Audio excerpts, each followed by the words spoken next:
ನಮ್ ತಾಯಾರ ಮೇಡಮ್ ನೀಲಮ್ಮ ಅಂತಂದೇಳಿ 3 ತಿಂಗಳು ಆಯ್ತು ಮೇಡಮ್. ಸ್ವಲ್ಪ ಅಲ್ಸರ್ ಟೈಪ್ ಗಡ್ಡಿ ಇದೆ ಅಂತ ಹೇಳಿದ್ರು. ಅದ್ರಗೋಸ್ಕರ ಸ್ಕ್ಯಾನ್ ಎಲ್ಲ ಮಾಡಿಸಿದ್ವಿ ಮೇಡಮ್. ಕೀಮೋಥೆರಪಿ ರೇಡಿಯೋಥೆರಪಿ ಮಾಡ್ಬೇಕಂತ ಹೇಳಿದ್ರು.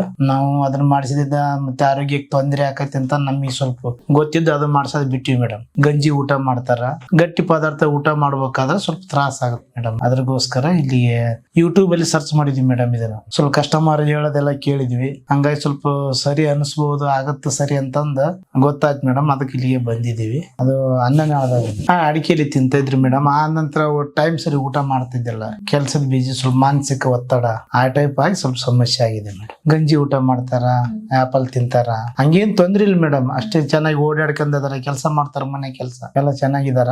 ಆದ್ರೆ ಸ್ವಲ್ಪ ಗಟ್ಟಿ ಪದಾರ್ಥ ಊಟ ಮಾಡಿದ್ರೆ ನಮಗೆ ತೊಂದ್ರೆ ಅನ್ಸಲ್ಲ. ಇನ್ನು ಸ್ವಲ್ಪ ದಿವ್ಸ ಕಾಲ ಚೆನ್ನಾಗಿ ಇರ್ಬೋದಲ್ಲ ಅಂತ ಮೇಡಮ್ ಅವ್ರ ಹತ್ರ ಡಾಕ್ಟರ್ ಜೊತೆ ಮಾತಾಡಿದ್ರೆ ವಿಡಿಯೋ ಕಾಲ್ನಾಗ. ಸರಿ ಆಗತ್ತಮ್ಮ, ನೀವೇನು ಅದ್ರ ಬಗ್ಗೆ ವಿಚಾರ ಮಾಡಕ್ ಹೋಗ್ಬೇಡಿ, ಏನ್ ತೊಂದ್ರೆ ಇಲ್ಲ, ಅದೇನು ಪ್ರಾಬ್ಲಮ್ ಏನಿಲ್ಲ ಅಂತಂದ್ ಧೈರ್ಯ ಹೇಳಿದ್ರು.